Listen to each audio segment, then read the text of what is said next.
ప్రియమైన దేవుని పిల్లలారా, సృష్టికర్త అయిన దేవుణ్ణి సమాజానికి పరిచయం చేయాలి అంటే ఆయన వ్రాసి ఇచ్చిన 66 పుస్తకాల సముదాయం బైబిల్ గ్రంథంలో ఆదికాండం మొదటి అధ్యాయాన్ని పరిచయం చేస్తే సరిపోతుంది.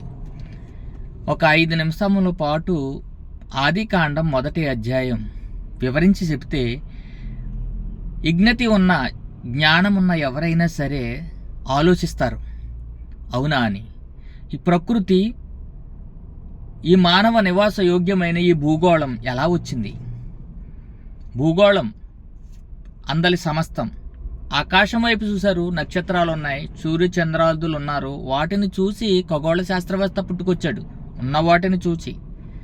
వృక్షశాస్త్రం విత్తనము ముందా చెట్టు ముందా, ఇత్తు ముందా చెట్టు ముందంటే సమాజం విత్తనమే ముందంటుంది, కానీ చెట్టే ముందని బైబిల్ చెప్తుంది.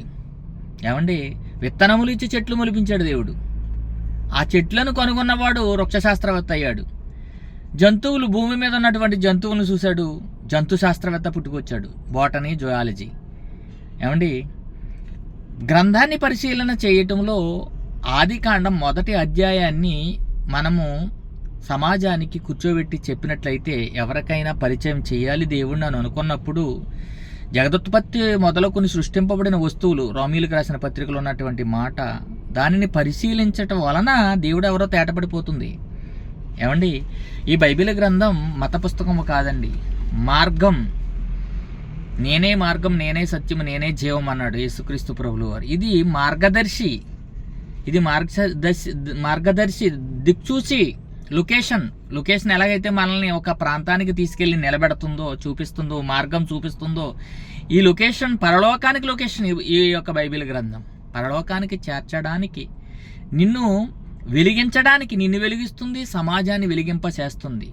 ఏమండి, ప్రకృతిలో దేవుడు చేసినటువంటి పనితీరు, ఏమండి, బైబిల్ గ్రంథం మధ్యలో నుంచి బోధించదండి, మూలాలలోనికి వెళ్ళి మొదట నుండి కూడా ఆది అందు దేవుడు భూమి ఆకాశములను సృజించెను. In the beginning, starting. ఎక్కడ స్టార్ట్ అయింది ప్రకృతి? ఎలా వచ్చింది? ఎలా ఉద్భవించింది?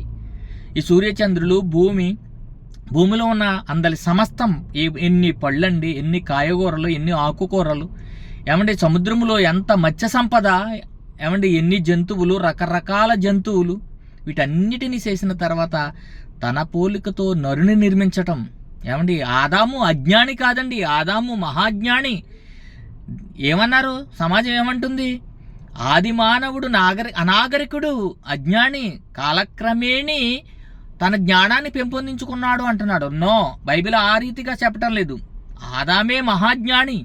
కాబట్టే ఆదిలో అన్ని జంతువులకు పేర్లు పెట్టింది ఎవరండి? జంతువులన్నిటికీ పేర్లు పెట్టాడు. ఆదాము ఎముకలో నుండి నారిని అవ్వని చేసి తీసుకొస్తే, ఇది వస్తే గనక నాలో నుండే రావాలి, నాలా ఉంది కాబట్టి నాలో నుండే రావాలి, కాబట్టి నా ఎముకలో ఎముక, నా మాంసంలో మాంసమా నారి. ఆదాము అవ్వకు పేరు పెట్టాడు. ఏమండి, జంతువులకు పేరు పెట్టాడు. ఒక సింహానికి పేరు పెట్టింది ఎవరో, ఒక ఏనుగుకు పేరు పెట్టింది ఎవరో. ఏమండి, కోతి నుండి మానవుడు వచ్చాడు అంటున్నాడు కదా, పరిణామ సిద్ధాంతాన్ని చూపిస్తున్నారు కదా. మరి కోతికి పేరు పెట్టింది ఎవరు అసలా? ఇది కోతి, దీని శాస్త్ర బాగోలేదని దాన్ని చూసి దానికి తగ్గ పేరు పెట్టింది ఆదాము కదండి. కోతికి పేరు పెట్టింది ఆదాము, మానవుడు కదా. అయితే కోతి నుండి మనిషి వచ్చాడన్నది ఎంత అవివేకం అండి. ఎవరినైనా ప్రశ్నించండి, ఎరా మీ తాత కోత లేదా మీ ముత్తాత కోత అని అడగండి, ఎంత కోపం వచ్చేస్తుందో మనిషికి. ఏంట్రా మా తాతను కోత అంటావా అని. మరి నీవే ఒప్పుకోలేనప్పుడు డార్విన్ సిద్ధాంతం ఎలా ఒప్పుకోగలుగుతుంది కోతి అని? కోతి అని చెప్పి దేవుని యొక్క నిర్మాణాన్ని అవమానపరుస్తున్నారండి ఈ శాస్త్రవేత్తలు. ప్రియమైన దేవుని పిల్లలారా, దేవుడు చేసిన నిర్మాణం అండి. నేల మంటితో నరుని నిర్మించాడు దేవుడు. వాని నాసికారంధ్రములలో జీవవాయువును వదగా నరుడు జీవాత్మాయను అంటాడు. ఆదికాండం మొదటి అధ్యాయం. ఏమండి, మీ అందరికీ చేతులెత్తి నమస్కరించి చెప్తున్నాను, బైబిల్ని అసహించుకోకండి. ఇది నల్లట్ట పుస్తకం కాదు, మన బ్రతుకు పుస్తకం. ఇది నల్లట్టే, కానీ తెరిస్తే తెలుపు కదా. ఏమండి, ప్రియమైన దేవుని పిల్లలారా, నల్లట్ట పుస్తకము, ఎడారి మతము, ఏమండి, ఈ రకమైన మాటలు మాట్లాడొద్దు. బైబిల్ గ్రంథం దేవుని మనసు పుస్తకం అండి. దేవుని మనసు పెట్టి చదవండి. ఒక్కసారి బైబిల్ గ్రంథాన్ని ఓపెన్ చేసి మొదటి అధ్యాయం చదివి అవగాహన చేసుకోండి.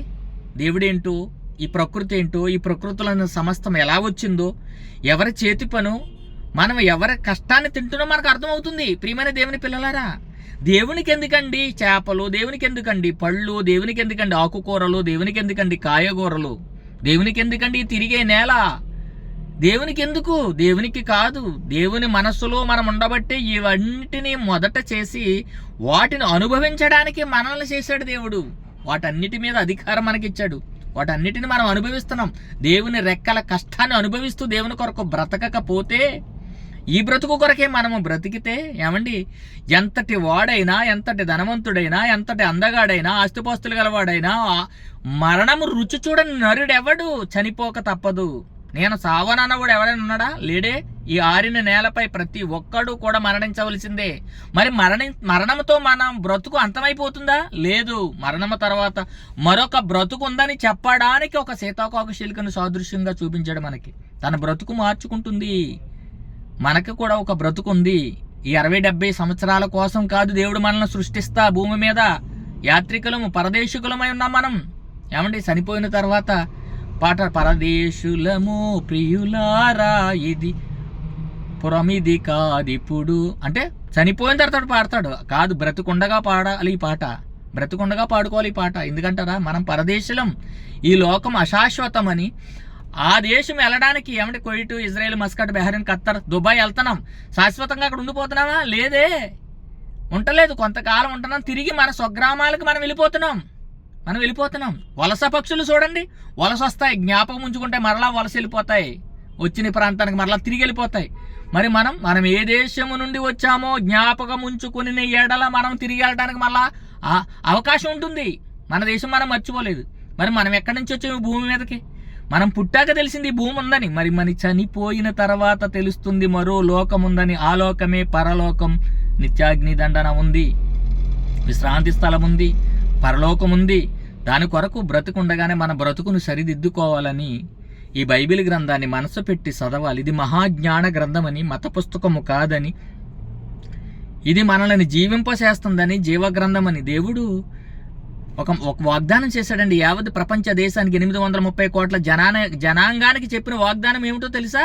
నిత్య జీవం అనుగ్రహించేదని అనున్నదియే తానే మనకు చేసిన వాగ్దానం. నిత్య జీవము గురించి మాట్లాడే అర్హత జీవింపచేయు వానికి మాత్రమే ఉంటుందండి. జీవమునిచ్చిన వానికి మాత్రమే జీవాన్ని ఇచ్చే అధికారం ఉంటుంది.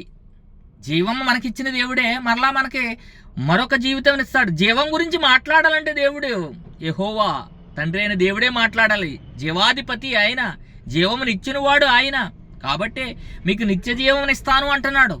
ఎవరు చెప్పారండి ఈ మాట? ఎవరు చెప్పగలరండి?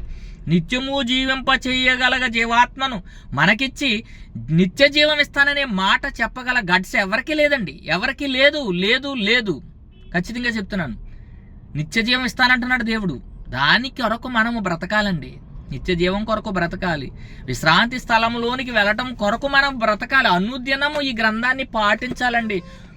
ముద్దు పెట్టుకోవాలండి ఈ గ్రంథాన్ని. దేవుని మనసు పుస్తకం అండి. మనస్సును హత్తుకోవాలండి. హృదయానికి హత్తుకోవాలి ఈ గ్రంథాన్ని. హృదయానికి హత్తుకోవాలి, హృదయంలో భద్రపరుచుకోవాలి ఈ మాటలు. దేవుని పేరట మీ అందరికీ నమస్కరించి చెప్తున్నాను. బైబిల్ గ్రంథాన్ని మొదటి అధ్యాయం చదవండి. మన బ్రతుకే మార్చేస్తాడు దేవుడు. మన బ్రతుకే మారిపోతుంది. దేవుని కొరకు బ్రతుకుతాం, దేవుని కొరకు జీవిస్తాం. మరణిస్తే మరో లోకం ఉందని తెలుసుకుంటాం. నిత్య జీవానికి అర్హులం అవుతామని మీ అందరికీ ప్రభువు పేరట తెలియజేస్తున్నానండి. వినండి, అంగీకరించండి, ఆలోచించండి, గ్రంథాన్ని పరిశీలించి నిర్ణయం తీసుకోండి.